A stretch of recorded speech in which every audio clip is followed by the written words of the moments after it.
ini sudah gawat.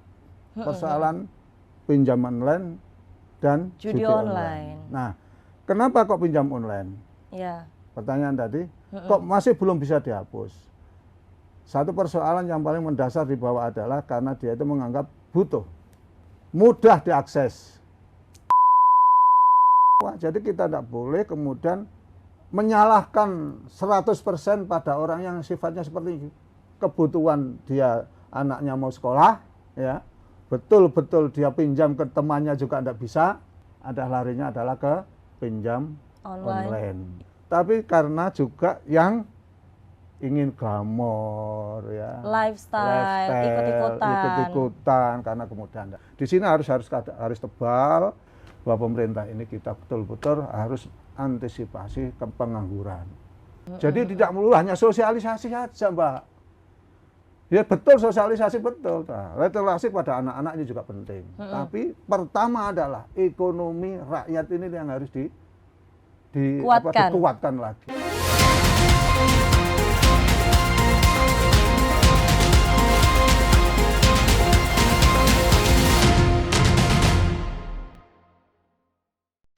Sebagai epicentrum budaya dan ekonomi di kawasan Timur Nusantara, Jawa Timur mencerminkan dinamika kehidupan masyarakat Indonesia dalam segala keberagamannya.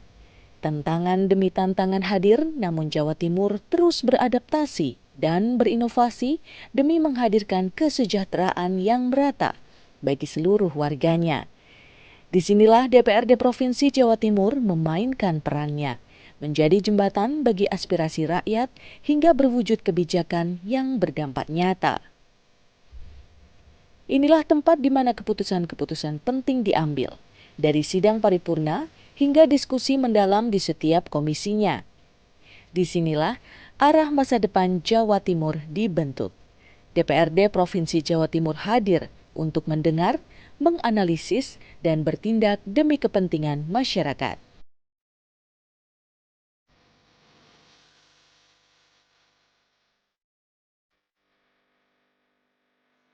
Selamat datang di Dewan Perwakilan Rakyat Daerah Provinsi Jawa Timur, lembaga yang menjadi suara rakyat dan penggerak pembangunan daerah untuk kesejahteraan bersama.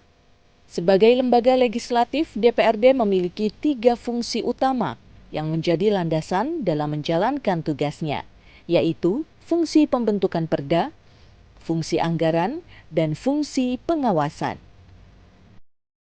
Pada fungsi pembentukan perda, DPRD berperan aktif dalam merumuskan dan menetapkan peraturan daerah yang menjadi pijakan hukum bagi masyarakat. Proses ini dilakukan melalui kerjasama dengan pemerintah daerah, serta mendengarkan masukan dari berbagai pihak agar setiap perda yang dihasilkan relevan dan bermanfaat bagi masyarakat. Fungsi anggaran menjadikan DPRD sebagai pengawas sekaligus mitra strategis dalam pengelolaan keuangan daerah, dan anggaran daerah digunakan secara tepat sasaran, transparan, dan berorientasi pada kesejahteraan masyarakat.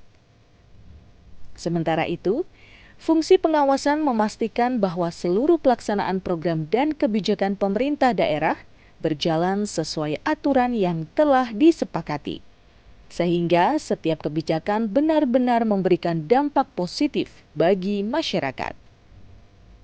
DPRD memiliki tugas dan wewenang yang beragam.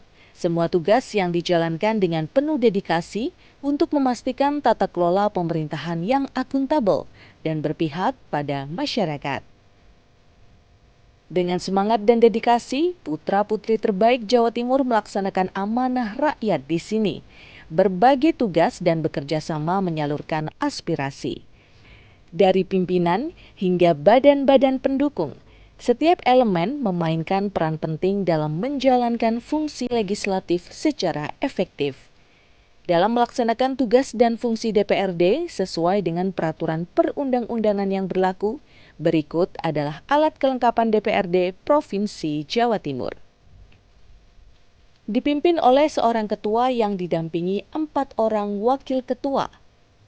Pimpinan DPRD berperan mengarahkan jalannya sidang, memutuskan prioritas kebijakan dan mengawasi serta mengevaluasi program kerja DPRD untuk memastikan semua proses berjalan sesuai regulasi yang berlaku. Badan Musyawarah Badan Musyawarah bertugas mengkoordinasikan sinkronisasi penyusunan rencana kerja tahunan dan 5 tahunan DPRD. Memberikan pendapat kepada pimpinan DPRD dalam menentukan kebijakan dan merekomendasikan pembentukan pansus.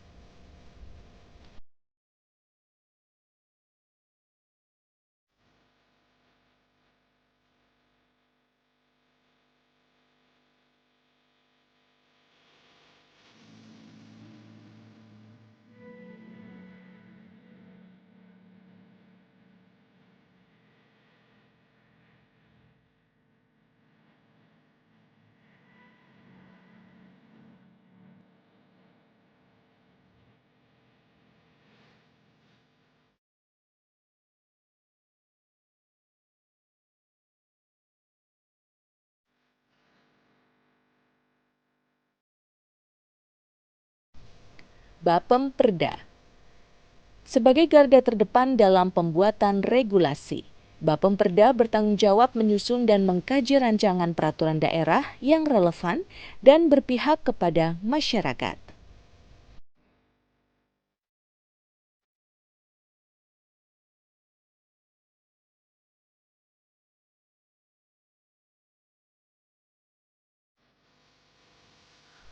Banggar Badan Anggaran berperan penting dalam mengelola keuangan daerah, memastikan setiap anggaran dirancang dan digunakan untuk kesejahteraan masyarakat.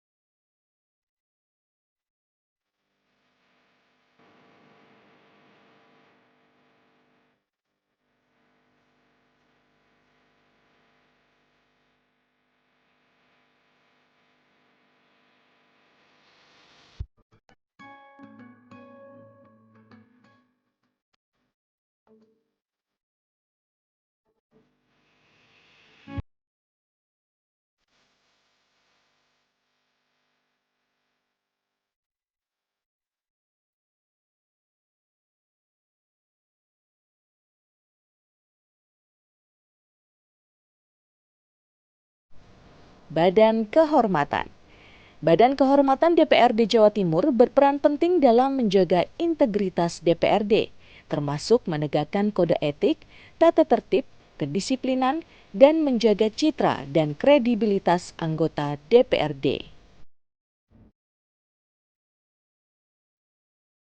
Komisi Untuk memastikan setiap aspirasi terpenuhi, DPRD Jawa Timur membagi peran ke dalam 5 komisi yang bekerja sesuai bidangnya masing-masing. Komisi A berfokus pada bidang pemerintahan, memastikan regulasi yang mendukung tata kelola administrasi, pelayanan publik, dan birokrasi yang baik.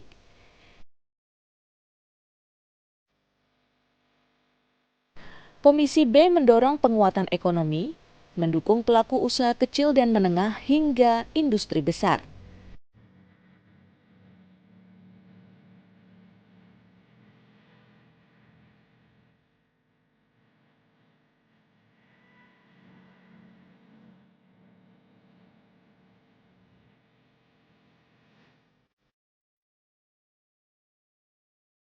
Komisi C mengelola keuangan daerah dengan transparansi, memastikan anggaran tersalurkan tepat sasaran.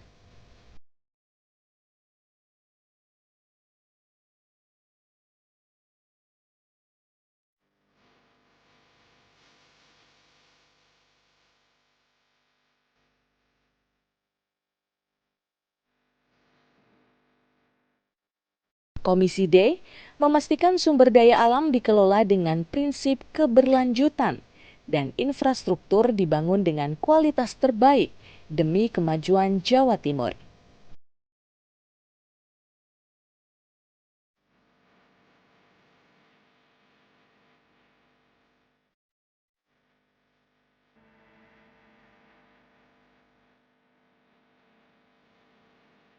Komisi E bekerja untuk meningkatkan sektor-sektor yang berkaitan dengan kesejahteraan rakyat dan menangani isu-isu sosial yang mendasar agar memberikan manfaat maksimal bagi masyarakat.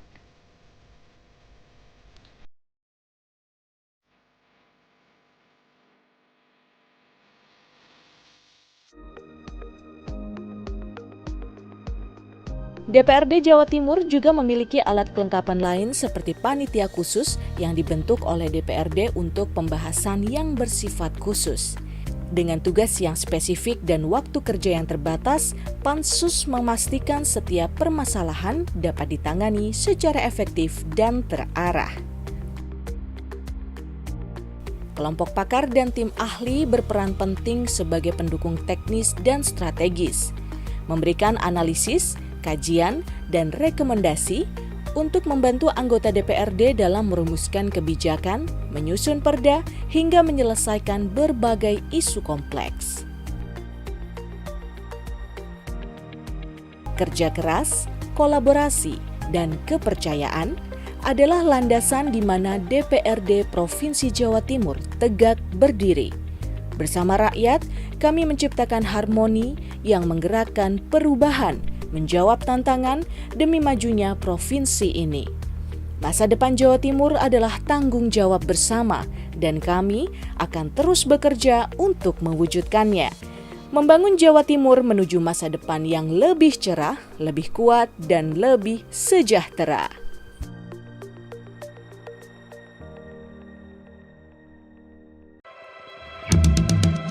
Kapolri telah memerintahkan jajarannya di tingkat Mabes Polri hingga Polda dan jajaran untuk memberantas habis pelaku aktivitas judi. Aktivitas perjudian tersebut tak hanya perjudian konvensional, namun juga perjudian online dan para pemain hingga bandar. Masalah-masalah sekian puluh tahun yang lalu, hutang orang kecil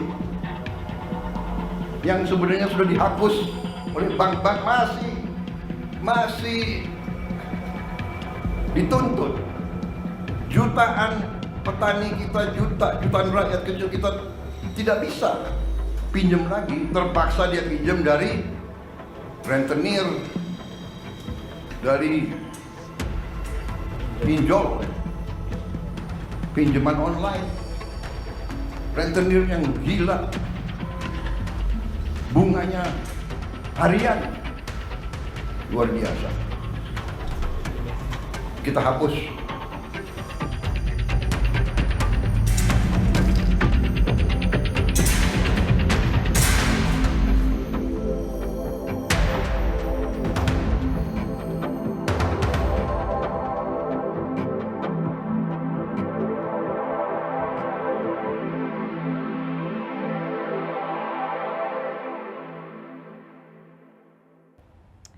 Assalamualaikum warahmatullahi wabarakatuh. Salam sejahtera, Om Swastiastu, dan Namo Buddhaya, serta salam kebajikan.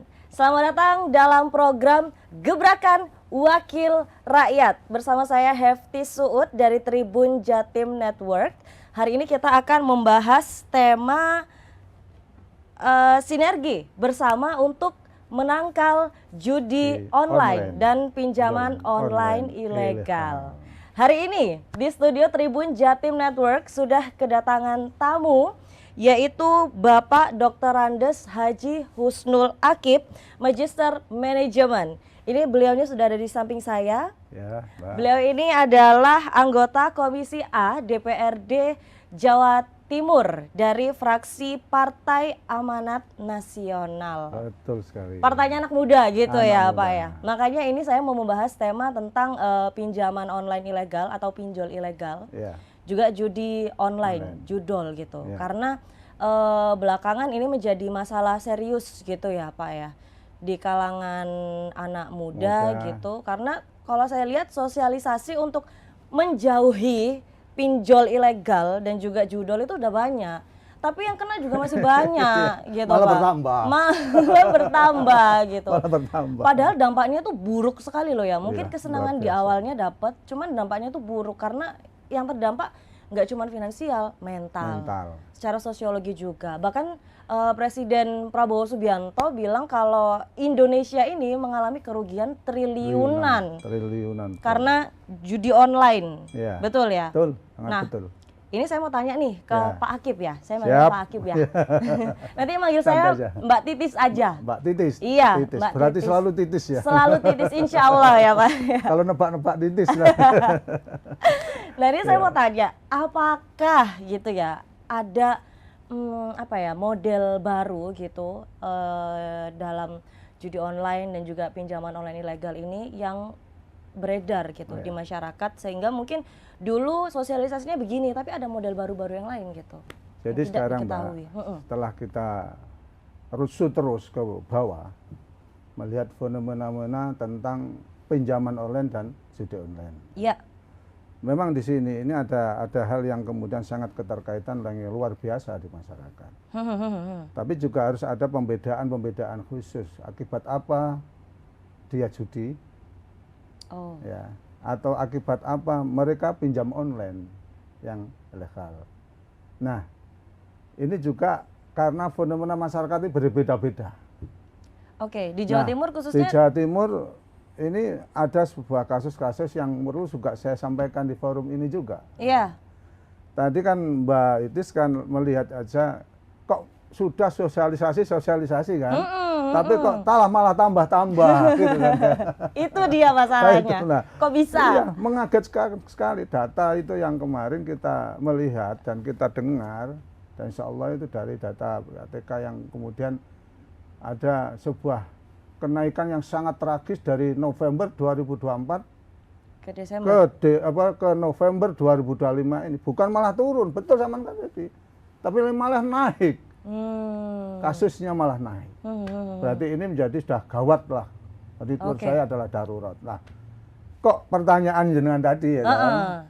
Pertanyaan Mbak Titis tadi, kok malah tambah sosialisasi tambah? Kami di DPR juga itu sudah memberikan gambaran luar biasa dan memberikan sosialisasi kerja bersama dengan OPD ini sudah gawat.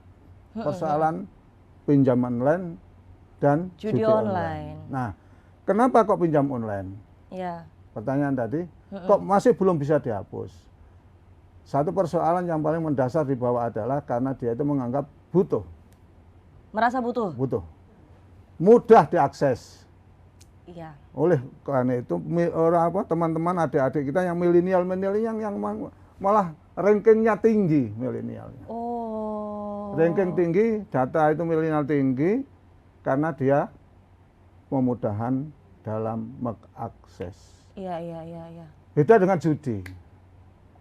Judi ini juga karakter mereka itu senang judi kan gitu kan. Ada yang tidak senang, ada yang senang.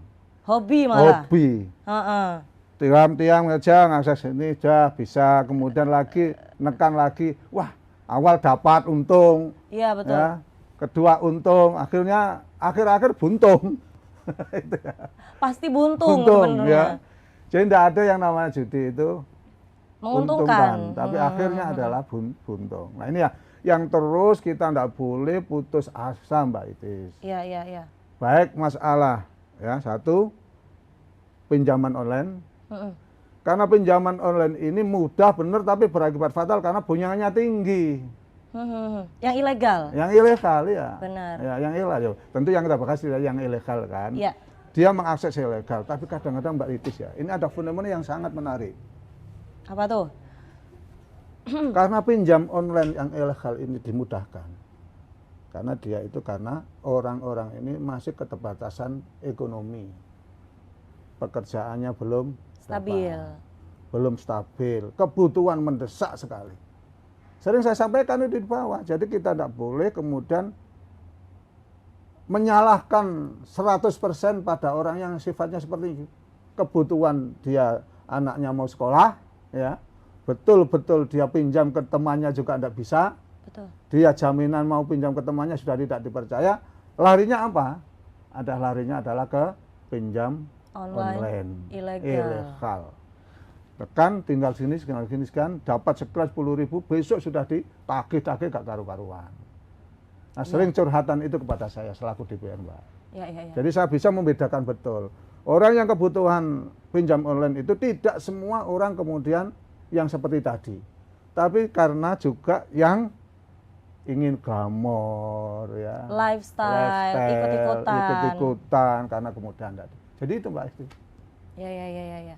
Nah kalau dari DPRD Jawa Timur sendiri gitu ya, Ya. apa yang sudah dan akan dilakukan gitu melihat fenomena judi online dan pinjaman online ilegal ini udah gawat gitu. Ya. Kalau kata Pak Akib tadi.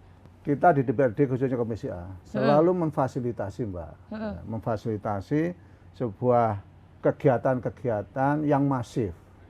Ya. Kegiatan apa itu? Kadang-kadang kita rujuk ke bawah, ngundang anak-anak di tingkat SMA. Untuk apa? Untuk menyampaikan ini, bahwa ruginya kita pakai pinjam online, karena di sini sudah merambah ke anak-anak yang digital. Iya. Ya. Yang semua pegang HP sekarang. Nah, HP, dan itu mau menjadi kemudahan gitu loh Mbak. Banget. Orang tuanya enggak tahu, anak yang sekolah, tautannya sudah sekolah ya, pikiran orang tuanya sudah ada ini konsentrasi sekolah, tapi ternyata banyak yang di sini masalah pinjaman online.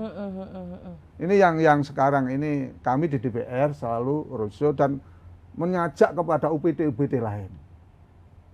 Contoh ke Bakorwil. Ya. Bakorwil nanti ngundang pada anak-anak di tingkat milenial. Sosialisasi. Walaupun toh tadi kok banyak sosialisasi, sudah banyak, tapi kita tidak boleh putus di situ, Mbak. Oke. Tidak boleh, betul tidak boleh. Nah, menurut saya ini penting sekali pada seluruh elemen, tidak hanya pemerintah Provinsi Jawa Timur saja, tidak hanya pemerintah pusat saja. Berapa sih pemerintah pusat yang dihapus dengan konten-konten yang sudah itu ya, link-link yang sudah dihapus oleh pemerintah pusat untuk antisipasi biar tidak ada kegiatan pinjaman online ilegal tadi. Iya. Nah, apakah juga sudah ada sosialisasi nih ke masyarakat bahwa ada loh pinjaman online yang legal gitu. Iya. Jadi supaya lebih aman gitu. Selain mereka disosialisasikan untuk kalau bisa jangan pinjol dong gitu. Iya. Apalagi yang ilegal. Apakah sudah ada juga sosialisasi bahwa bisa loh pinjol yang ilegal gitu? Sudah Mbak, maka di situ terus ada menurut saya kita terus kita betul itu Komisi A, terutama Komisi A terus sosialisasi itu setiap kali kegiatan, setiap kali kalau umpama kita rujuk ke Polres umpama, ya antisipasinya yaitu sama-sama ngajak bagaimana ini memberikan literasi kepada masyarakat khususnya pada anak-anak milenial yang sudah bersenang dengan ya pegang HP dan punya internet ya sudahlah langsung langsung dapat gitu kan. Tapi itu yang menyusahkan kita lah. Pertanyaan Pak Itin tadi ini kan terus masif, tambah terus, kemudian DPR juga terus berjalan ya. Regulasi terus kita sudah melaksanakan ya kan. Antisipasi itu memfasilitasi dari masyarakat yang terkorbankan. Ada hal yang mendasar menurut saya tadi yang saya sampaikan. Penataan pemberian lapangan kerja ini yang penting juga. Itu dia. Nah, Mbak Titin, saya terus di tingkat nelayan saya itu mendengarkan di tingkat Bapak Ibu yang betul-betul ekonominya perlu dibantu oleh pemerintah. Coba sama bayangkan Mbak Titin kalau punya keluarga. Kemudian sama pas jujur itu bisa Mbak Titin. Ya. Tapi yang dibuat untuk lo jujur itu pada saat tertentu itu akan bisa menggurus kejujuran itu karena apapun tanggung jawab yang mereka lakukan.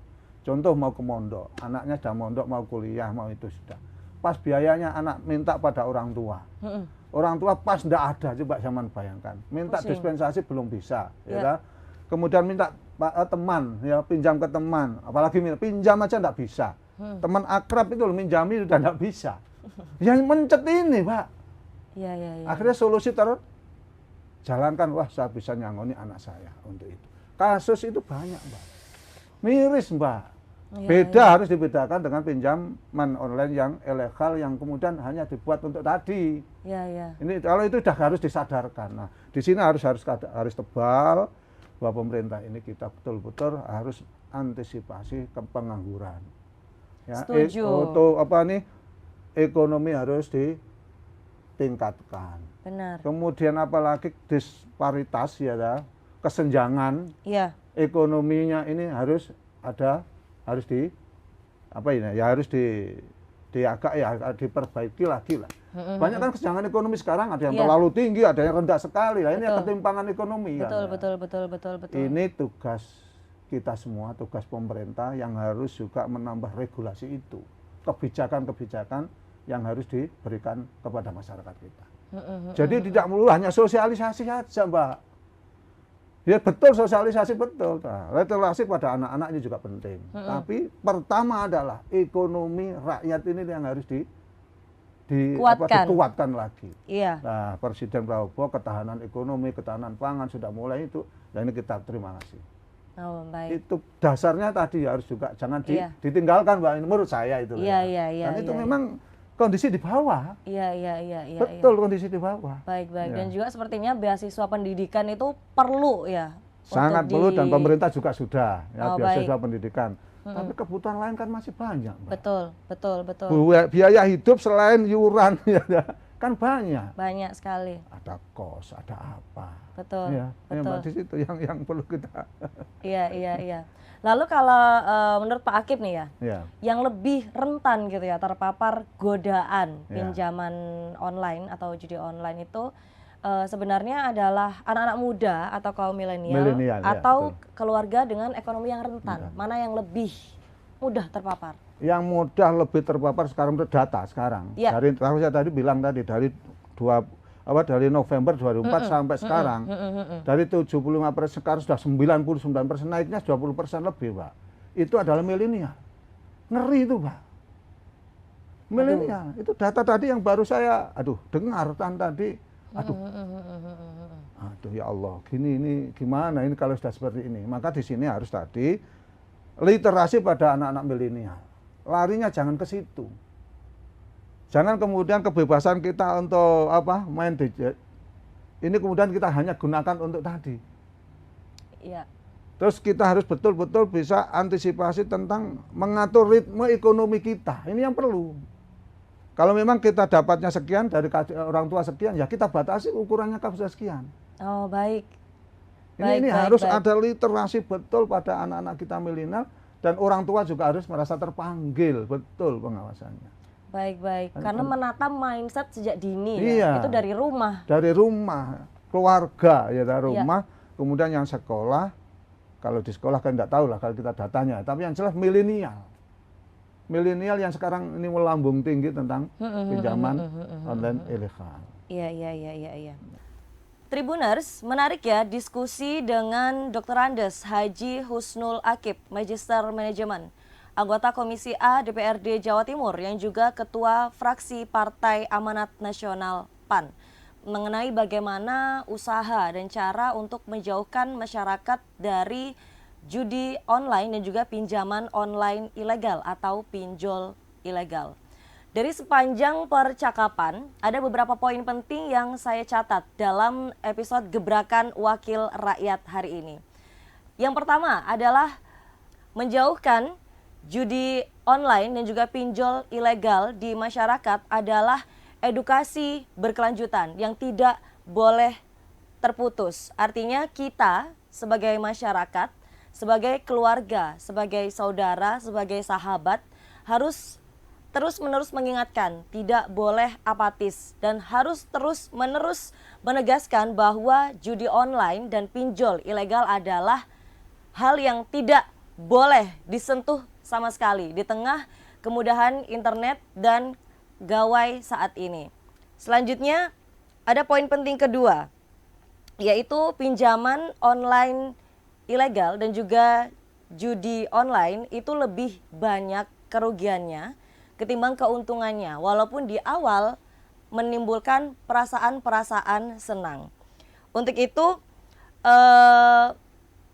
Pak Akip, sapaan akrabnya, mengatakan bahwa DPRD Jawa Timur selalu memberikan sosialisasi dan juga edukasi kepada masyarakat, khususnya anak muda, mengenai kerugian dari pinjaman online ilegal dan juga judi online. Sebab kerugiannya tidak hanya pada kerugian finansial, tetapi juga bisa berdampak terhadap masalah sosial dan juga gangguan mental.